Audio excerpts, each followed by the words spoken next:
ನಮಸ್ತೆ ಮತ್ತು ಸ್ವಾಗತ. ಈ ವಿಡಿಯೋದಲ್ಲಿ ನಾವು ಮೆನೋಪಾಸ್ ನಂತರ ಹೃದಯ ಆರೋಗ್ಯವನ್ನು ಕಾಪಾಡುವ ಬಗ್ಗೆ ಮಾತನಾಡಲಿದ್ದೀವಿ.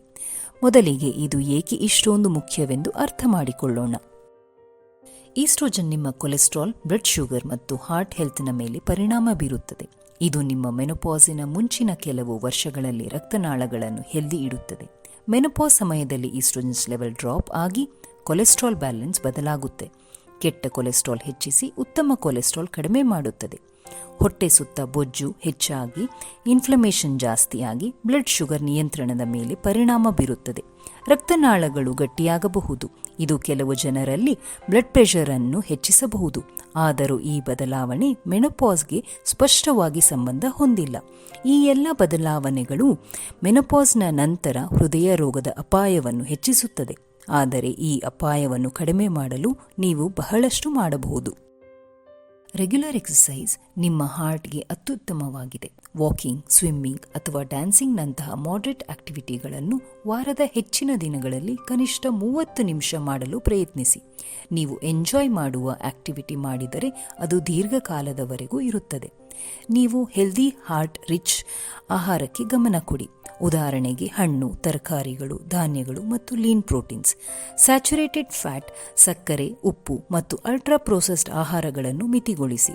ಇದು ನಿಮ್ಮ ತೂಕವನ್ನು ನಿಯಂತ್ರಣಗೊಳಿಸಲು ಸಹಾಯ ಮಾಡುತ್ತದೆ ಮತ್ತು ಹೆಲ್ದಿ BMI ಅನ್ನು ಮೇಂಟೈನ್ ಮಾಡುವ ನಿಮ್ಮ ಹಾರ್ಟ್ ಹೆಲ್ತ್ಗೆ ಮಾಡುವ ಅತಿ ಹೆಚ್ಚು ಮುಖ್ಯವಾದ ಕೆಲಸ. ಸಾಕಷ್ಟು ನೀರು ಕುಡಿದು ಹೈಡ್ರೇಟೆಡ್ ಆಗಿರುವುದು ಕೂಡ ಬಹಳ ಮುಖ್ಯ.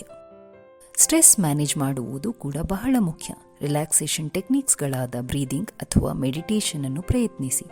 ನಿಮ್ಮ ಫ್ರೆಂಡ್ಸ್ ಮತ್ತು ಕುಟುಂಬದವರೊಡನೆ ಸಂಪರ್ಕದಲ್ಲಿರಿ ಮತ್ತು ನಿಮಗೆ ಅಗತ್ಯವಿದ್ದಾಗ ಸಹಾಯ ಕೇಳಿ.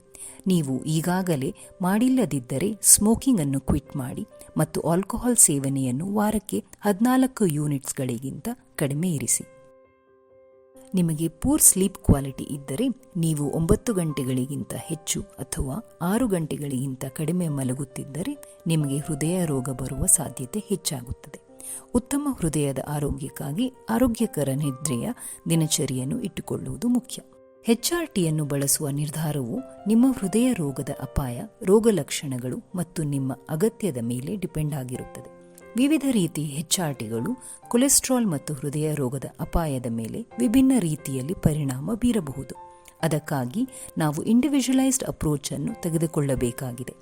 ಪ್ರಿಮೆಚ್ಯೂರ್ ಓವೇರಿಯನ್ ಇನ್ಸಫಿಷಿಯನ್ಸಿ ಇರುವಂತಹ ಮಹಿಳೆಯರಿಗೆ HRTಯು ಹೃದಯ ರೋಗದ ಅಪಾಯವನ್ನು ಕಡಿಮೆ ಮಾಡಿದರೂ ಸಹ ಅದು ಕೇವಲ ಹೃದಯ ರೋಗವನ್ನು ಪ್ರಿವೆಂಟ್ ಮಾಡುವ ಸಲುವಾಗಿ ರೆಕಮೆಂಡ್ ಮಾಡಲಾಗುವುದಿಲ್ಲ. ಮಾನಿಟರಿಂಗ್ಗಾಗಿ ನಿಮ್ಮ ಡಾಕ್ಟರ್ ಅನ್ನು ನಿಯಮಿತವಾಗಿ ಭೇಟಿ ನೀಡಿ.